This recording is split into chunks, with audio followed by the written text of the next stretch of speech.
doesn't care how hard you work when you've got no paper proof, no degree, no connections. And then the twist I never saw coming, he reconnected with Chloe.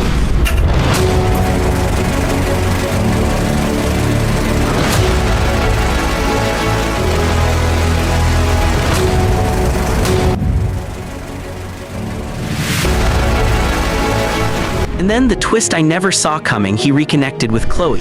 She had been his best friend in school, the kind of girl everyone liked. After school, she moved away. Her dad was a billionaire businessman and she lived a life far away from Daniel's reality. But she always remembered him. She told me once that Daniel was the only boy who treated her like a normal person. Daniel was the only boy who treated her like a normal person, not just the rich kid. When Chloe found out what happened, she didn't hesitate.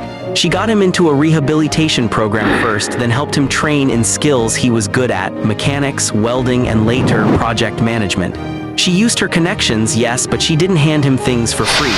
She pushed him to rebuild himself step by step. It was scary to watch at first because Daniel had lost so much hope. He would say, "What if I mess this up too?" But slowly he started changing. He got a stable job in a company Chloe's family invested in, then saved up enough to rent his own small flat.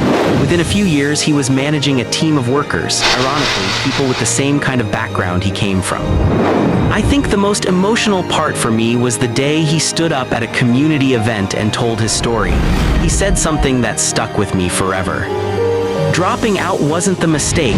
The mistake was believing I didn't deserve another chance. Today, Daniel is not rich, but he's respected. He mentors young people who are about to give up on school, warning them about the hard road he walked. He tells them the truth: without support, without skills, the world will eat you alive. And as for Chloe, she didn't just save him, she reminded all of us that one act of kindness, one person believing in you, can completely turn a wasted life into something meaningful. I still shiver when I think of that night I found him behind the bins. If Chloe hadn't stepped in, that would have been the end of his story.